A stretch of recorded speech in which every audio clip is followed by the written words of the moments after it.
tenemos que romper con los símbolos de la colonia que aún se mantienen vigentes.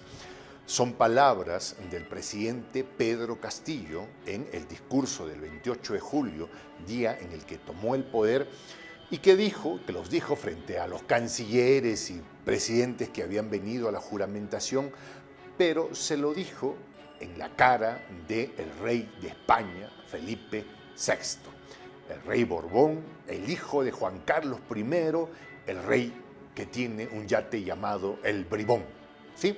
Bueno, ¿por qué dijo esto Pedro Castillo? Porque él ha decidido no gobernar desde lo que en el Perú se llama como el Palacio de Gobierno. Palacio de Gobierno. Que ya de palacio, o sea, cuando te hablan de palacio es como que una palabra muy grande, ¿no? O sea, palacio para reyes, para emperadores, ¿no? Ok, él ha dicho, no, yo no voy a ir a Palacio de Gobierno, que es también conocida como la Casa de Pizarro. Para poner en contexto a nuestros amigos latinoamericanos, Francisco Pizarro fue el sujeto que ocupó militarmente el Tahuantinsuyo, ejecutando perversa y legítimamente al último de los incas del Perú, a Atahualpa. Con él comenzaría la ocupación militar y comenzaría el virreinato. Y estos virreyes que llegaban al Perú, la mayoría en condición de sobornadores del emperador a quien le debían, porque para ser virrey había que pagarle un soborno al virrey, ¿sí? Está documentado, ¿eh? Gobernaban desde la casa de Pizarro, desde el Palacio de Gobierno, que fue hasta hace poco, ¿no? Entonces Castillo ha dicho, no, a ese lugar yo no voy porque es romper con un símbolo. Ahora bien, la política está hecha de símbolos, ¿ya? La política está hecha de gestos, ¿sí? La gente confía en un gobernante a partir de los gestos que cumple. Si el señor decide no ir a la casa de Pizarro, hace un corte en la historia y abre un nuevo tiempo. De hecho, en el 2018, el presidente Evo Morales en Bolivia, por aquel entonces, decidió no más gobernar desde el famoso Palacio Quemado para gobernar desde la Casa del Pueblo. Entre Palacio y Casa del Pueblo, ya la misma percepción, la misma denominación te define el tipo de gobierno. Andrés Manuel López Obrador tuvo una decisión muy parecida. Decidió no ejercer el poder desde la fastuosa residencia de Los Pinos. ¿De qué estás hablando? El señor vive en el Palacio Nacional. Efectivamente, Andrés Manuel vive en el Palacio Nacional, pero no reside en todo el palacio. Reside en una residencia, en un departamento que hay dentro del Palacio Nacional. Y él no ha gastado un cobre, ¿ya? No ha gastado un peso mexicano para instalarse y remodelar y crear un espacio a su comodidad. No, simplemente ya se había construido esa instalación por sus antecesores. Dijo, no, adiós a Los Pinos, yo administro desde aquí y acá hay un pequeño departamentito desde donde yo me instalo y de aquí hacemos el trabajo. A diferencia, por ejemplo, y acá otra señal, Guillermo Lasso, mandatario de Ecuador, ha decidido ejercer el poder desde el Palacio de Carondelet. Otra vez palacios, ¿sí? Pero en este caso, a diferencia de Andrés Manuel, este señor con su esposa van a residir en una área en la que se van a gastar $800,000 para hacer una remodelación, para que Guillermo Lasso, el multimillonario banquero, actual gobernante, ¿sí?, neoliberal de Ecuador, se sienta cómodo.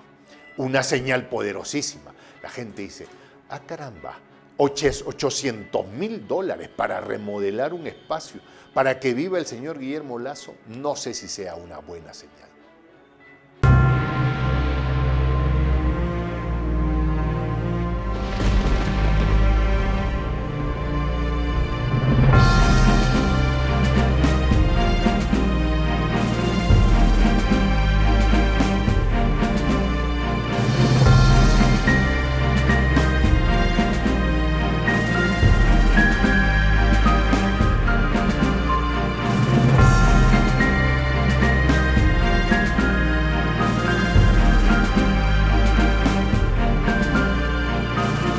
voz de la patria grande. Despídanse de los símbolos coloniales. Esa fue una de las premisas que manejó el discurso del presidente de Perú, Pedro Castillo Terrones, el pasado 28 de julio. No gobernaré desde la casa de Pizarro, dijo el nuevo mandatario en referencia al nombre con el que se suele designar al Palacio de Gobierno en Perú, en honor a Francisco Pizarro, el conquistador español. Debemos romper con los símbolos coloniales. Cederemos este palacio al Ministerio de Culturas para que sea usado como un museo, agregó el presidente Castillo. Y frente a la mirada del rey Felipe VI de España, que se encontraba entre los invitados, dijo lo siguiente: los 3 siglos en los que este territorio perteneció a la corona española le permitieron explotar los minerales que sostuvieron el desarrollo de Europa. A este potente discurso decolonial por parte del presidente peruano, nombrando la opresión que sufrieron los pueblos originarios de Perú, se le suman las que sostuvieron Juan Manuel López Obrador, presidente de México, y Evo Morales, expresidente de Bolivia, respectivamente. Voy a gobernar con el ejemplo y con austeridad, fueron las palabras de López Obrador en abril del 2018, manifestando su negativa de vivir en Los Pinos. El presidente de México dejó la residencia oficial de Los Pinos para convertirlo en un museo de espacio abierto en el bosque de Chapultepec y se trasladó a vivir al antiguo Palacio Nacional. Por otra parte, en Bolivia, el expresidente Evo Morales decidió en el año 2018 abandonar el antiguo Palacio de Gobierno colonial, también llamado Palacio Quemado, y convertirla en un museo, inaugurando así la Casa Grande del Pueblo como nueva sede gubernamental. Dejamos el Palacio Colonial para venirnos a la Casa Grande del Estado Plurinacional de Bolivia, gracias a la lucha y a la unidad del pueblo boliviano, fue lo que manifestó aquel entonces Evo Morales. Todo lo contrario de lo que representa este discurso son las acciones del neoliberal Guillermo Lasso, presidente de Ecuador. Y es que el ex banquero, poseedor de una fortuna de casi $40 millones, no ha dudado en no escatimar gastos para su comodidad. El 21 de junio del presente año, afirmó mediante un comunicado que se mudaría con su esposa a Palacio de Carondelet y realizaría una remodelación cuyo costo rondaba los $800.000, los cuales mencionó que correrían a costa de él. Vaya usted a saber.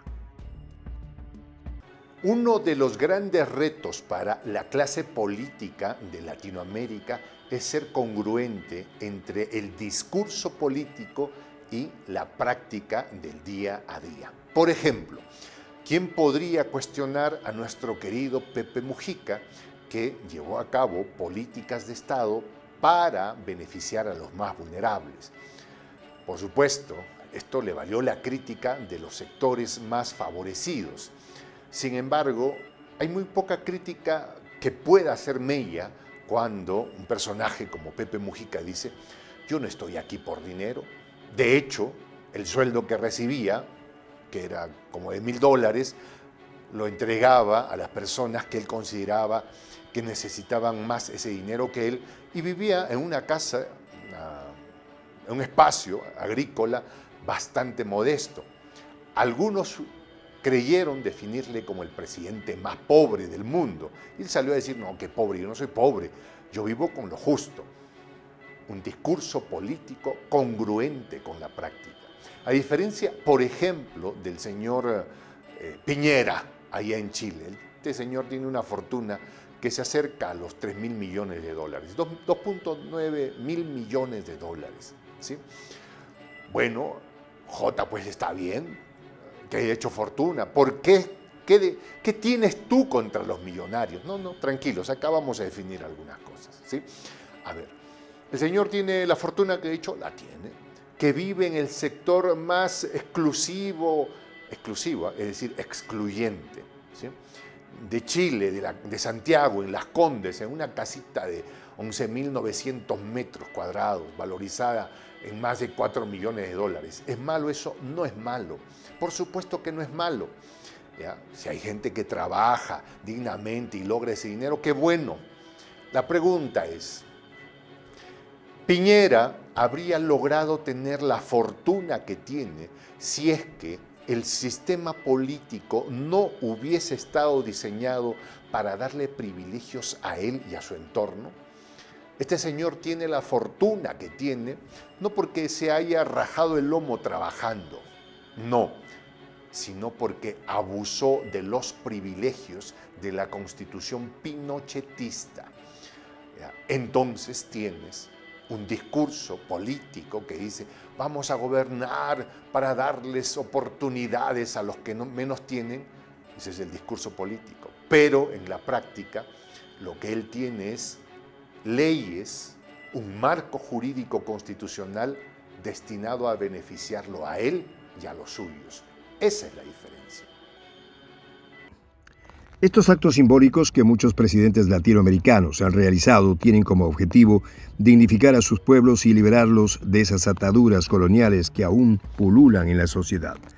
Las repúblicas vinieron para suscribir un concepto: nadie es más que nadie. Fueron las palabras de José Mujica, expresidente de Uruguay, que a pesar de ser un mandatario no abandonó su vivienda, un rancho en las afueras de Montevideo. Los presidentes entran a vivir como viven una minoría de las personas y se supone que la democracia intenta ser el gobierno de la mayoría, señaló el exmandatario uruguayo en una entrevista con La Sexta en el año 2014. La otra cara de la moneda es el neoliberal Sebastián Piñera, presidente de Chile. El multimillonario mandatario de Chile, el cual posee una fortuna total de 2,9 mil millones de dólares, la cual aumentó durante la pandemia, vive en su casa de Las Condes, una de las comunas más exclusivas de Santiago, valorada en 4 millones de dólares. Esta extrapolación de mandatarios representa claramente la manera de gobernar que hay en los distintos países. Mientras que en los gobiernos neoliberales los superricos aumentan sus ingresos, inclusive durante las crisis como es el caso de Piñera, los gobiernos de izquierda tratan de dignificar a su pueblo y cortar brechas entre la sociedad. La forma de vivir de los presidentes no parecerá muy importante, pero tienen un mensaje muy potente de cara a la población, ya que, como dijo José Mujica alguna vez, es bueno vivir como se piensa, que de lo contrario pensarás como vives. Soy el Juan José del Castillo, director del canal Prensa Alternativa. Si quieres ser parte de la comunidad de la Patria Grande, suscríbete a nuestro canal. Si es que quieres que te lleguen las notificaciones cada vez que subimos un video, activa la campanita. Si quieres apoyar a nuestro canal económicamente, puedes hacerlo a través de PayPal. El enlace está en la descripción del video. A nombre del equipo de Prensa Alternativa, me despido con esta expresión en el quechua milenario, Tupananchis Kama, cuya traducción es hasta volvernos a encontrar.